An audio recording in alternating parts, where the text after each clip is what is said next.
శక్తి శాంతితో ముడిపడిన వ్యక్తిత్వం. ఇదే ఆయన నిజమైన ధ్యానం. పౌరుల పట్ల బాధ్యత, దేశం పట్ల శ్రద్ధ, యువత పట్ల నమ్మకం ఇవన్నీ ఆయన స్ఫూర్తిదాయకమైన జీవన శైలిలో నిండి ఉన్నాయి. ఆయన యోగా ధ్యానం పట్ల ఉన్న ఆసక్తి రాజకీయాల ఒత్తిడి మధ్య సైతం తన మనశ్శాంతిని ఎలా నిలుపుకోవాలో ప్రత్యక్షంగా నిరూపించింది యోగా. సినిమా మరియు రాజకీయాలు రెంటినీ సమతుల్యం చేయడానికి ఆయన అభ్యసించేది యోగా.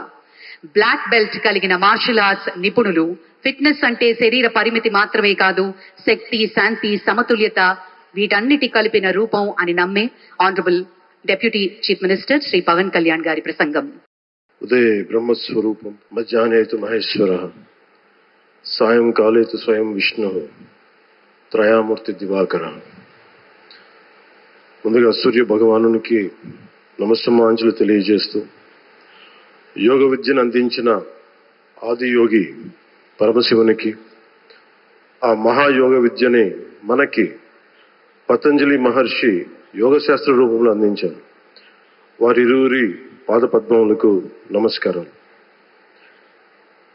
మన యోగ విశిష్టతను, గొప్పదనాన్ని ఋగ్వేదంలో ఉన్న మహానుభావులు తెలియజేస్తే, దానిని ప్రపంచవ్యాపితం చేసిన దార్శనికులు మాత్రం గౌరవ ప్రధానమంత్రి శ్రీ నరేంద్ర మోదీ గారు.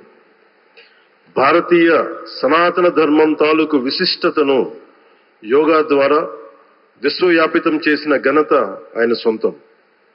యోగా సాధకులు ఎంతటి దృఢచిత్తాన్ని కలిగి ఉంటారో, ఒత్తిడి జయించి సంకల్ప సాధకులుగా ఎలా నిలబడతారన్న దానికి కూడా మన గౌరవ ప్రధాని శ్రీ మోదీజీ గారు నిలువెత్తు ఉదాహరణ. ప్రపంచ యోగా దినోత్సవం యావత్ భారతవానికి, భారతీయులకి దక్కిన గౌరవం. సరిగ్గా ఒక 2014లో అప్పుడే ఐక్యరాజ్య సమితిలో గౌరవ ప్రధానమంత్రి మోదీ గారు ప్రవేశపెట్టినప్పుడు దాదాపు 177 దేశాలు ఈ రెజల్యూషన్కి మద్దతు పలికినాయి. ఇంతమంది మద్దతుని కూడగట్టగలిగి ఈ రోజున మనకి 2015 నుంచి యోగా దినోత్సవం ప్రారంభమైంది. ఈ రోజున గౌరవ ప్రధానమంత్రి మోదీజీ గారి పిలుపు మేరకు మనం మొదట విశాఖ 11వ యోగా దినోత్సవ సంబరాలకు వేదిక అయింది. శ్రీ మోదీజీ గారి సమక్షంలో గౌరవ ముఖ్యమంత్రి వర్యులు శ్రీ చంద్రబాబు నాయుడు గారి కృషితో ప్రపంచ రికార్డుకు వేదికగా నిలిచింది.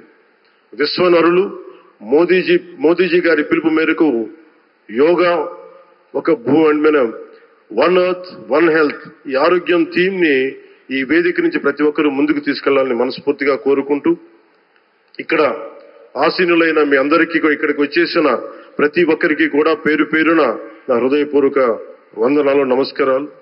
అలాగే గౌరవనీయులైన గవర్నర్ గారి శ్రీ అబ్దుల్ నజీర్ జీ గారికి, గౌరవ ముఖ్యమంత్రి శ్రీ నారా చంద్రబాబు నాయుడు గారికి, civil aviation minister Kinjarapu Rammohan Naidu గారికి, అలాగే మనకి Ayush minister of state independent charge Shri Pratap Rao Jadhav గారికి, అలాగే వేదిక పైన ఉన్న ప్రతి ఒక్కరికి, గౌరవ కేంద్ర మంత్రివర్యులకి, రాష్ట్ర మంత్రివర్యులకి, ప్రతి ఒక్కరికి పేరు పేరున ధన్యవాదాలు తెలియజేసుకుంటూ సెలవు తీసుకున్నాను. జై భారత్, జై హింద్.